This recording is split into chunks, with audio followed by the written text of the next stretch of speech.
This is episode 117. We welcome you to the ADHD Smarter Parenting Podcast. Here to heal and elevate lives is your parenting coach, Siope Kinney. Hello, my friends. How are you? Welcome to a brand new year, 2021. We are looking forward to this new year. There are so many things that are in place for smarter parenting and for parents around the world. And of course, 2020 was one of those years where parenting kind of went into high drive and overdrive. And 2021 will be another year that we are going to help you focus on the things that will bring about the greatest amount of change with you and your children, specifically dealing with negative behaviors they may be feeling. But also, what I wanted to do during this podcast is talk to you about a session that I had with a parent. And this has to do a lot more with how the parent perceives their ability to work with their child and things that you can do in order to help you along this whole process. What are some internal things that you could be doing in reviewing the way that you parent your child and the way that you engage and interact? So during this podcast, there are a few things that I want us to cover. First, I want to share with you the story of Jeremy and his 13-year-old son, Cameron. I want to talk to you about our conversation and about Jeremy's internal questions that he has, because he loves his son, but there are some internal questions he has about the way he's going about raising his son. We're going to talk about Jeremy's story. That's the very first thing. The second thing we're going to talk about is what skill we use to help Jeremy determine how to move forward. And that is the skill of decision making. We're going to be problem solving around what he did in order to evaluate a better way to approach his child and better approach the situations that were happening with his child. Then we are going to be talking about in what ways you can implement this in your own life and the ways that you can internalize Jeremy's struggle in order to help you. Now, I asked Jeremy if I could share his story, and he said yes. So I'm grateful for him. Jeremy, thank you for letting me use your name and for letting me use what we discussed during our coaching session. So those are the three things that we are going to be covering today. Now, the very first thing, let's talk about Jeremy and his son, Cameron, 13 years old. Jeremy is a father. He's in his 30s. He has a 13-year-old son, and Jeremy currently separated. And so Cameron comes and visits him, and they spend time together, which is fantastic. I encourage that parents maintain communication and interaction with each other, even if the parents are separated at the time. So Cameron visits Jeremy on the weekends, and during extended periods of times when there are holidays, he'll spend a little more time with his father, which is great. Now, Jeremy and I were talking about helping his son, who struggles communicating with him. His son will shut down. His son will get angry with him and will not communicate about what he's feeling and how he's going about his day. And it's difficult for Jeremy. A situation arose, and that's where Jeremy and I started to have a conversation. So his son and friends were playing at school, and the school was closed. So this was after hours, and a neighbor called the police because the kids looked like they were damaging property on the school property. Now, his friends, Cameron's friends, ran away, but Cameron remained behind when the police were there. So the police pulled up. Cameron was still on the playground, and his friends ran away. And so the police questioned him and asked him, they called Cameron's father to come pick him up. And the police did notice that there was some damage on the playground. Now, Jeremy was upset because he knows his son was taught not to damage property and not to do anything like that. And Cameron was terrified because the police asked him questions, and being 13 years old and being raised by Jeremy, which I need to give a shout out to Jeremy, he did report what happened and what was going on. He was honest with the police. So they drove home after this whole incident with the police saying that they were going to have them communicate with them in regards to what happened and what was going on. Well, the drive home was tense. The drive back to the house was tense for Jeremy and Cameron. And Jeremy was upset. Jeremy was clearly upset. Cameron was embarrassed and frustrated at the same time about how this all came to be. So when they got home, there was a huge argument. They began to blow up at each other. His son lost his temper, yelled at him, and slammed the door. And Jeremy was yelling through the door, and they were just going at it. Now, this isn't strange. In fact, this happens, and it's happened before. And with a lot of families, there are moments when children make mistakes and parents become frustrated. They act out. Children react as well. And so Jeremy, with the door closed and Cameron in his room, Jeremy went and sat down in the kitchen. And as Jeremy was sitting there, all of a sudden feelings of guilt, regret, and anger started to come into him. He started to feel these emotions, and he started to feel sadness. Now, Jeremy contacted me, and we started talking about what was happening and how he could deal with this anger blow up between him and his son. And one of the comments that Jeremy said touched me. It was really profound because I think a lot of parents feel this exact same way. Jeremy talked about how hard it was for him to parent his child because he was very specific and deliberate in the way he wanted to raise Cameron. And he said the following thing. He said, "I am not the father I thought I would be." Let that sink in. I am not the father I thought I would be. That's powerful.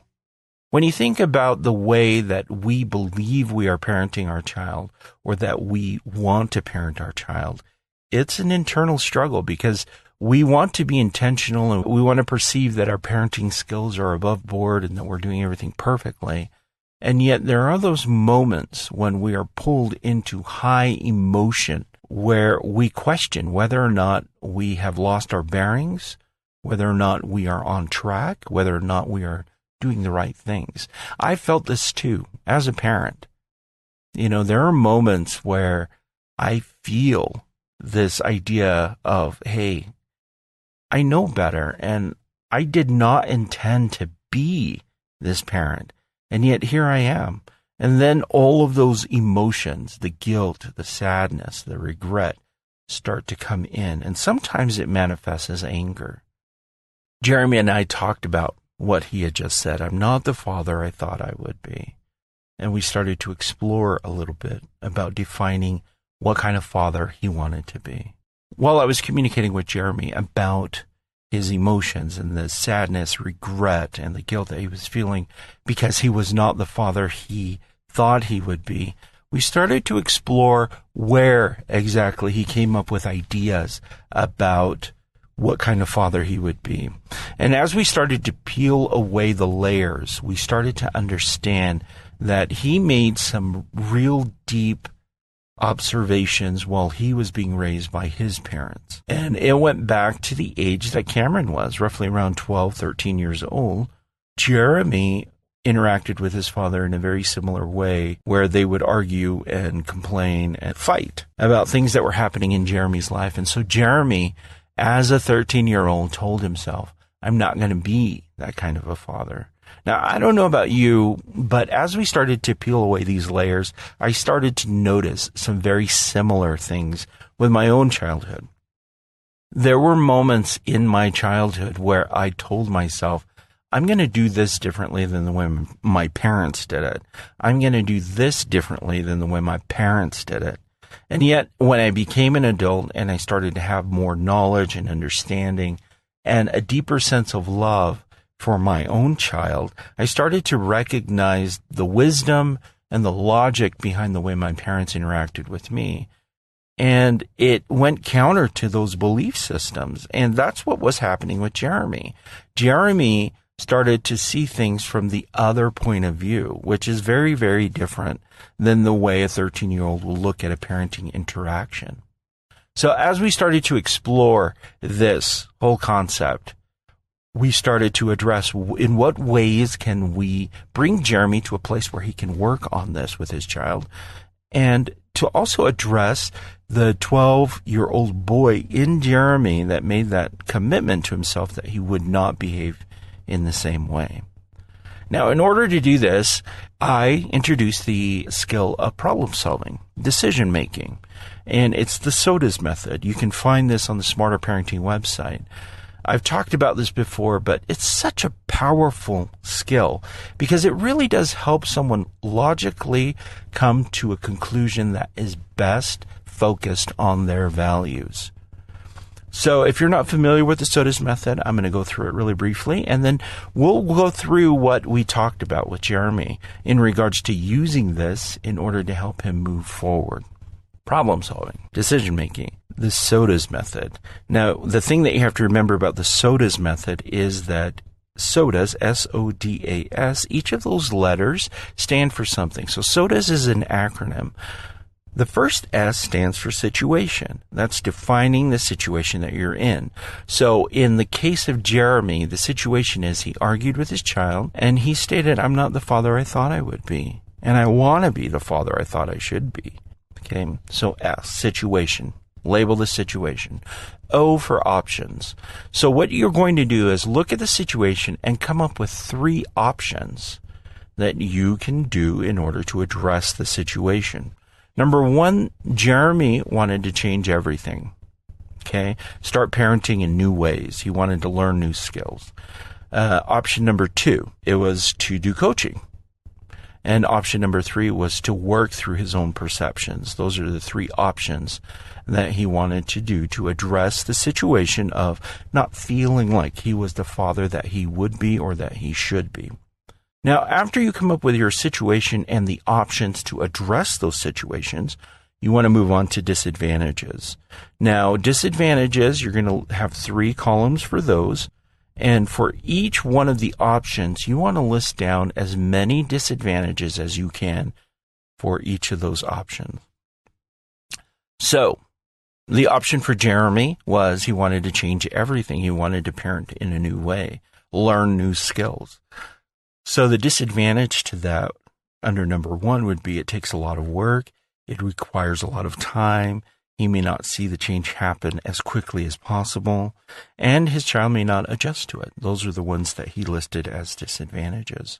For number 2, doing coaching on his parenting, he put as disadvantages, it takes time and it costs money.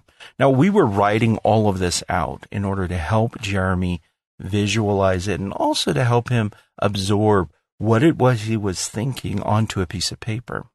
So those were the disadvantages he came up for those 2 options. Now, the third option was work through his own perceptions. The disadvantages that he put down for that were therapy costs money.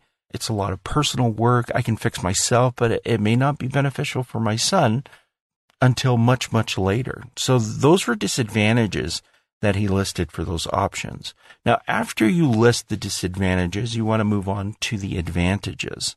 So for each of those options, you want to list as many advantages as you can. So for the first one, he wanted to change everything and learn new parenting skills. The advantage to that was he wanted something to happen more quickly, and that was the quickest way to do it. And the advantage is that he would know more than he knew before.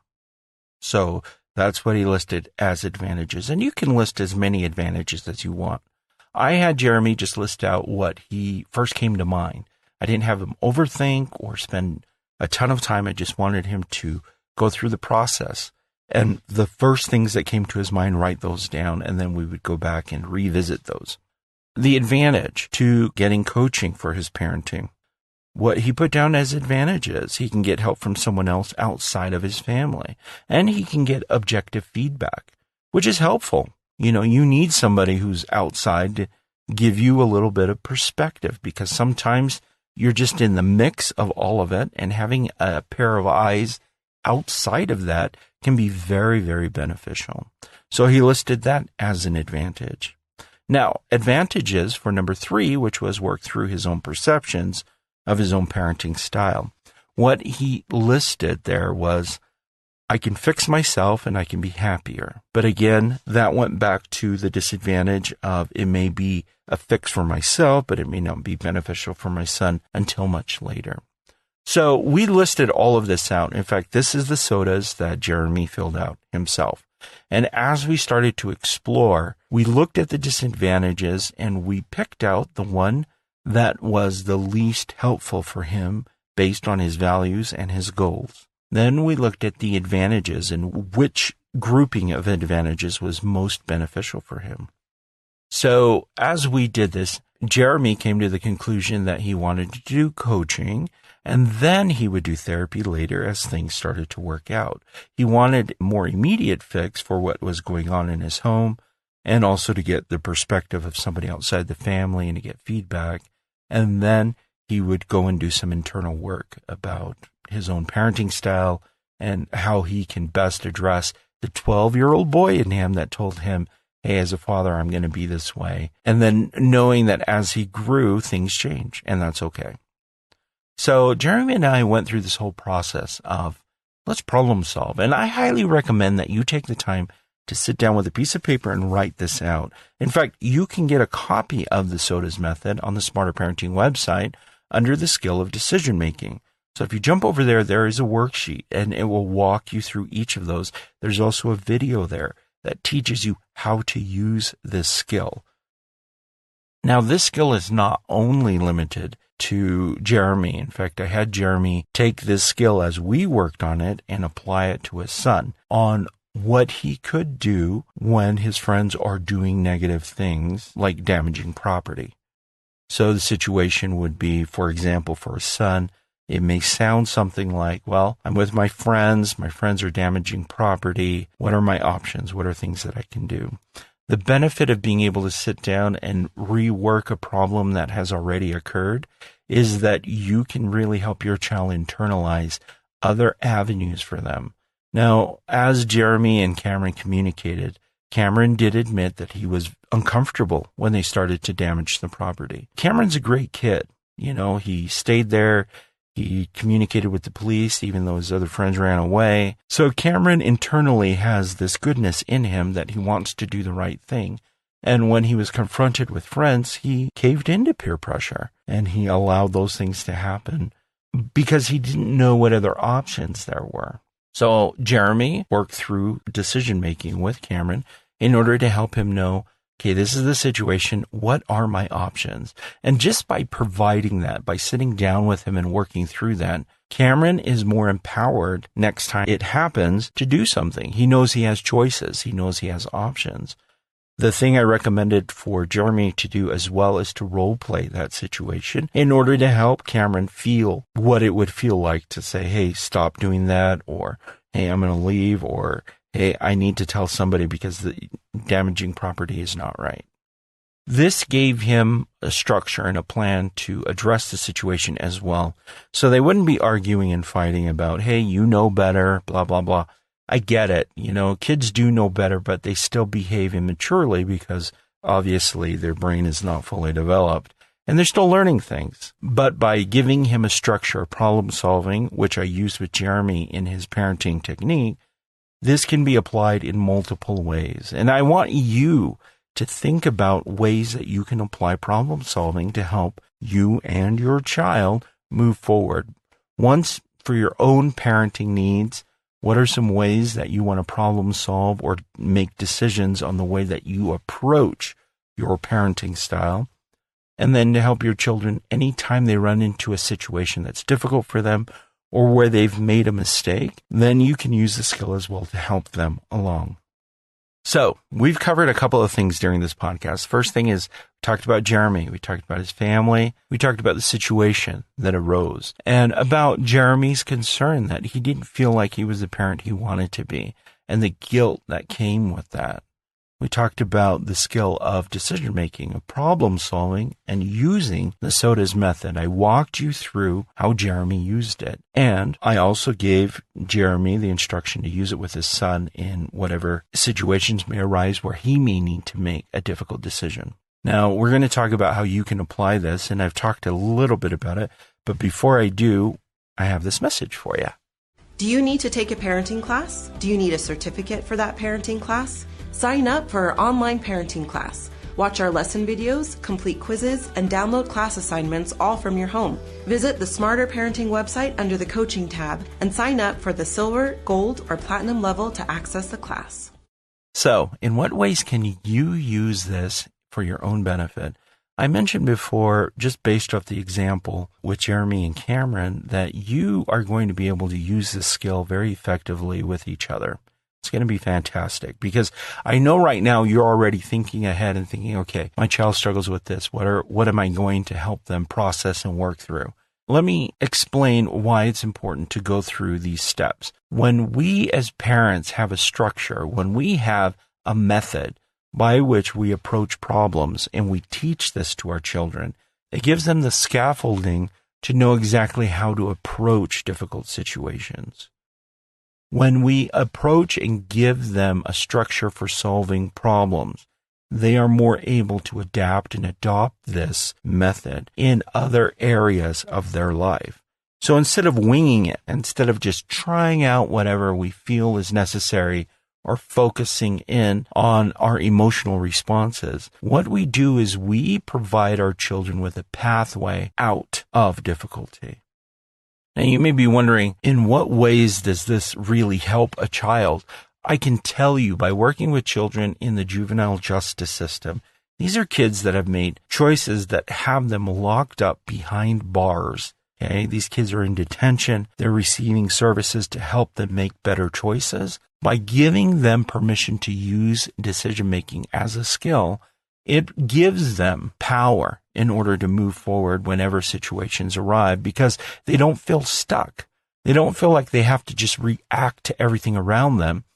They feel like, hey, wait, I need to step back and process this. This goes a long way in helping a child develop mentally because then a child has to use the front part of their brain, the prefrontal cortex, to process information and then to come up with a way to work through things. Now, if you remember, I've talked about the brain and children's brain and how reactive it can be and the development of the brain over time. What we try and do is to help children use the more logical sides of their brain so they're not as reactionary. It is so beneficial for you as a parent to use this skill, decision-making and problem-solving, yourself, even when you are trying to decide what consequences should we use? What type of motivation systems can we use in our home? Very, very helpful for you as a parent to use in your parenting, but also for your children to see you using it and then for you to use it with them because they'll learn from watching you do it and they'll learn from doing it themselves.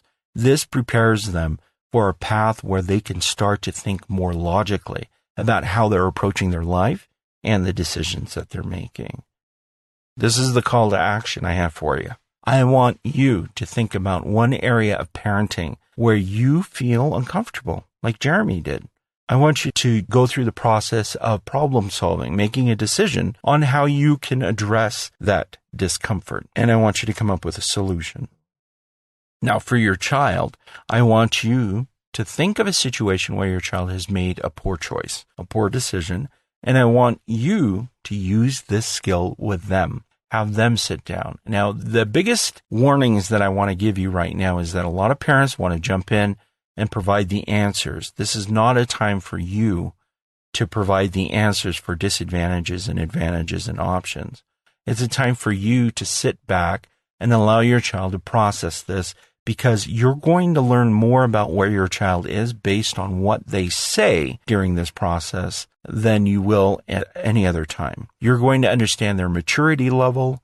You will understand how they process information through disadvantages and advantages. You're going to understand their values. If you allow them to go through it on their own, you sit there and be encouraging and say, okay, let's think about this. Let's work through this. What do you think? What do you think? What do you think? You just want to open it up, leave everything open. You are going to learn so much about your child. You're going to learn about what's important to them. You'll learn about what's valuable. And once you have that knowledge, once you know, that's the game changer right there because you can help address that. After they come up with a solution and they say, yeah, I think this is what I'm going to do. If you disagree with the solution that they came up with, don't tell them that you disagree. What you want to do is you want to role play it so they can get a feel for it. And I will tell you, 99% of the time when I have done this and I know that they chose the wrong solution they figure out through the role playing that it was the wrong solution. They're like, okay, this doesn't feel right. Wait, something's off. Maybe I should change this. And then you explore again and help them make these decisions. Remember, we're giving them the method, but we're allowing them the freedom to explore and to understand and to process the information based on where they are mentally. It's such a powerful skill. I cannot recommend it enough. I use this skill all the time. I use it all the time. Whenever I have to make a decision, I'll sit down, I'll write it out. Writing it out is very helpful. It gives me better understanding of where I'm at emotionally, where I'm at mentally. And it also helps me really sit down and process what it is. I need to put it down into words, and then I need to write it out. We're providing a whole scaffolding for them to build their brain and to really strengthen those connections in their brain so it's not hijacked by emotion. So good news. I do need to report that Jeremy and Cameron used this skill and that it was a game changer for them. They were able to go back and instead of being accusatory and arguing about what he should have done and what needed to happen, Jeremy took a back seat and let him work through these issues. And as they did, Cameron felt like his dad was on his side and was there to support and help him through this process rather than him there blaming him and arguing with him. When I last spoke with Jeremy, he said, thank you. He said, thanks. I feel like I'm more the father than I wanted to be. And for me, that just meant the world because that meant that his whole perception about how he wanted to raise his children in a home of love and support was coming true. I just need to give a shout out to Jeremy. Thank you, Jeremy, for letting me share your story. Thank you for allowing me to share this with parents out there during this podcast. I want to wish you a happy new year. This is going to be a great year for Smarter Parenting, and we're excited to share what we have with you. So looking forward to a wonderful new year. And again, during these next few podcasts, we're addressing very specific questions, very specific coaching sessions that have happened in order to answer the questions that you have. We want to be able to help you. And in fact, my goal through the podcast has always been you can listen to a podcast and you can apply a principle immediately after listening. I want you to take something away from it. In this case, I want you to take away problem-solving, decision-making, and the skills method. Okay? You need more information? Jump over to the Smarter Parenting website. You're going to find this skill, a video, downloadable materials, and printable materials that you can use to use yourself, but also to help with your child. That's it for me, and I will see you again next week.